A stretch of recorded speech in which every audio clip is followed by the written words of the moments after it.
name is Stefanie Heller. I was born Heilbrunn. I was married Kunevelde, and I am married Heller. And I lived in Czechoslovakia. I am an identical twin, and that is probably the reason that I'm here today. My sister Annetta is my identical twin. I'm the younger one. I was not originally supposed to live. I was very, very small. In the olden days, there were not incubators for twins and so on. We were told we were in a shoebox with cotton wool, but we both survived, and we were very healthy children. Our mother was a very, very determined young woman who was probably ahead of times, and she always tried to make us feel that we are leaning on each other as twins. And we lived through our young days in the feeling that we are two bodies and one soul. We have been living in Prague, and we were very assimilated. We were firstly Czech citizens and secondly Jewish. The religion was not very important to us. We did know about our religion. We went on the high holidays to synagogue, but we didn't keep Shabbat and we didn't keep kosher. And our motto, our mother's motto, our mother was our teacher always. She told us, your religion is the 10 commandments to which you have to keep, and you have to be an example to others in your school that Jews are the ones who are keeping to the commandments. Germans occupied the Czechoslovakia in 1938 when Hitler took part of Czechoslovakia, Sudetenland, and we were not allowed to go to school, as you know, during the Hitler regime. Jews were stripped of their possessions, their rights. We were not allowed to go to school. We have been working in a Jewish orphanage, and we couldn't learn a trade. We lived in that orphanage just as well, and our parents lived separately with our little sister. And in 1941, Hitler started to clean up Prague of Jews, and he sent transports to Litzmannstadt, to Poland. And our parents and our little sister were between the first ones to go. We came voluntarily to the assembly hall where they were taken, and we wanted to come with them, and we cried, and one SS man asked what's the matter, and we told him we wanted to come with our parents, we don't want to be separated. And he said, go home and pack your suitcase and come here in the morning. And when we came, they were not there, they were sent away. But from that moment, we have never seen our parents or sister again. That was a very, very hard moment of our parting, because we have been always together. We stayed in the orphanage in Prague, we were working there. I met a young man who was from Sudetenland, who came with his parents, ran away, and they left all their possessions in Opava. They had been very rich, and they had a little flat in Prague, and he was working in that same orphanage, like a mechanic. And we fell in love, and we knew that the future doesn't hold much good for us, and we didn't want to be separated like many others, so we got married. I was 18 at that time, and my uncle, who was still in Prague, that was the only relation, uncle and auntie who stayed there, gave me away because I was 18. And the wedding was nothing that normal wedding is. It was at the office. We had black outfit, black suit with Star of David on our clothing. That is what we always had to have. And no party, no flowers. My sister wasn't even allowed to be there. She had to work. And short time after that, my sister was sent to Theresienstadt, which was a ghetto in Czechoslovakia. It was very hard for me because it was the first time Annetta and I were torn separately.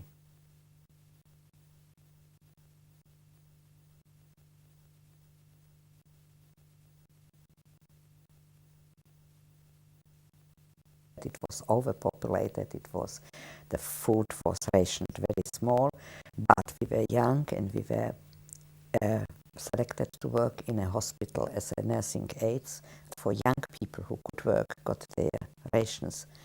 It was possible to live, and we always had the hope that it will end soon.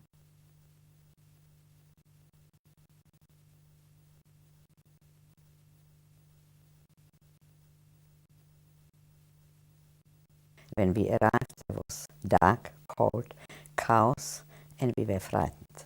We had to jump out, and they were ordering the selection here and there, and we were separated from my husband.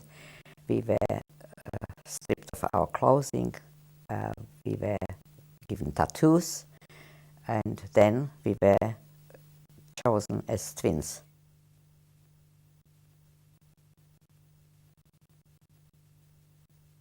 We have not known anything. We were told twins forward, and we had to go because everybody seen that we are twins, but we didn't know if it's for good or bad. We didn't have any clue. He was very enthusiastic in using people for experiments, medical experiments. We didn't know what is he doing at that time when we were there, because we were not in contact with other twins. We were working in a barrack where there were sick people, and we had to help them. There was not much to do because there were no medications, no sanitations really, but we were kept there. We were not sent away, and we ourselves were tested for colors, if we are identical and so on. To make it short, the tests that he has made on us were leading to what we didn't know at that time, X-rays and so on. What we were eventually given blood transfusion by other twins, identical twins, male. And it probably was not compatible blood because we were sick, but we survived that. And we didn't know the reason for it. Later on, we have been told by somebody who was working with Mengele that we have been chosen to mate with the twins and be pregnant because they want to find out if we will have identical twins or twins. Fortunately for us, it didn't come to it because the allies came nearer and Mengele stopped his work. The other task while we were in Auschwitz was that we had to load corpses, which were every day in the morning behind the barracks where we lived, naked corpses, and we had to load them on a lorry. And that was a dreadful task because sometimes they have been half-eaten faces by rat, pus oozing down, but we had to do it because we have been ordered to. And we have to work like robots. We didn't allow ourselves the luxury of looking at the people closer if we know them or to feel something because we couldn't do it.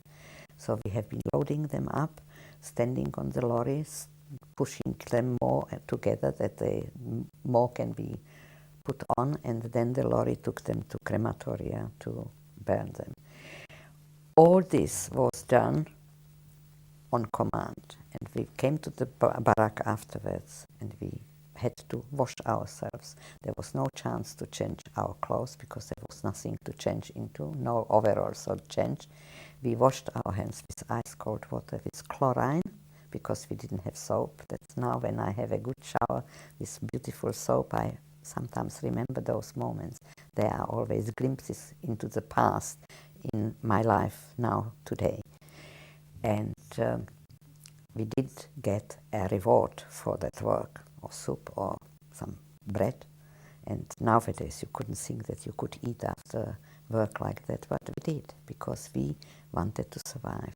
And our only way of surviving was to live from moment to moment, to block our mind to everything and just to try to live for the next day and with the hope. Fortunately, we have been together, Annetta and I, and that was a great, great relief because we supported each other, even without talking.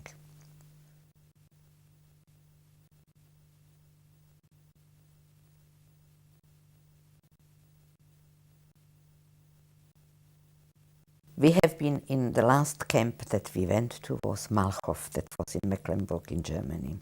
And that was easier life there. We have been kept warm. Unfortunately, my sister had typhoid, but she survived. And I think she even has been given some treatment, I'm not sure. But the last camp was small and easier to live in. And one night we have realized that it was very quiet and the guards left. And we realized that we can leave the camp. So we just took some blankets and bread, whatever was there, and we left. And we walked and we mingled with other people who were running from different places. There were also German people who left their farms or houses because they didn't want to be taken by the Allies. And eventually we had a lot of adventures. We have been not alone. We were with two young girls who were our age, and we started to live. We started to feel that we can laugh and we will have a life in the future. Of course, we hope that we will find our families. When we arrived, nobody was there from our family. Through Red Cross, we couldn't find out where they are. We made up our mind that we start living. We didn't get anything back from our possessions. We didn't even care. We didn't get the flat. We didn't get anything. We met some Czech people who only told us that they suffered just as well because Hitler was ruling, and we didn't even talk to the people about our experiences because they didn't want to listen, and we didn't think that they would believe us, and we wanted to put everything behind us. We just hoped that we will eventually meet my husband and my parents and sister. But in the meantime, we enrolled in school, nursing school, and we went to study nursing because we had the feeling somehow to justify our survival that we have to have. We were not able to help others during the time, and we wanted to do it in the future. It was some kind of feeling that is the reason why we are here. My husband actually didn't come back. I was a widow at 21. I always hoped that he will come back. Later I have been told that he was beaten to death. I don't know if it was true. You can't really. I didn't want to know. I just know that I didn't have him anymore.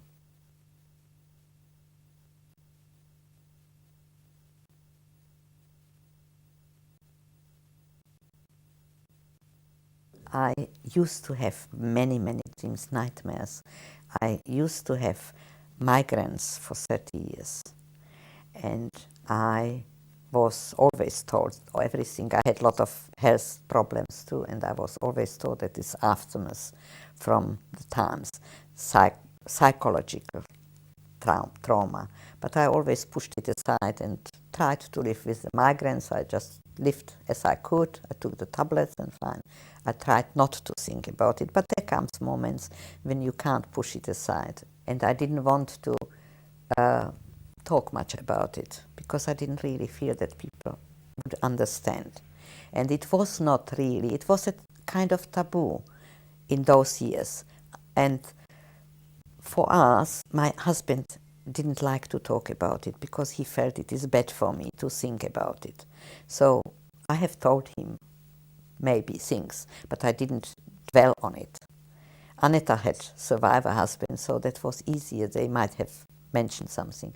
But I didn't even didn't talk about it with Annetta because just we didn't want to. We just wanted to live in present, not in the past. And then in the later years, that was when Holocaust Center in Melbourne was established, and I was asked to be as a guide. And I have come together with German students whom I embraced when they cried because they felt guilty, and I said, you are not the ones who were guilty, and I don't hate you because you are German. I don't hate anybody. I see that every person might have something good in them too, and I try to find that. I don't look only at the bad sides. For instance, in camp, I have met a soldier, Wehrmacht soldier, who was looking after us, guarding us. And at night, when I had to empty the latrine, and he was there alone with me because he had to open the door, he talked about his family. And he said that he is kind of a prisoner just as us, because he can't choose where he is working. He has to obey orders. He doesn't even know if his family is alive or if they were bombarded or whatever. And I felt sorry for him, because he is a human being who was suffering, maybe a different way, but he was suffering just as well, and it was not his choice. And he was kind, and he spoke to me. And a word or a gesture of somebody else who was kind was a great value.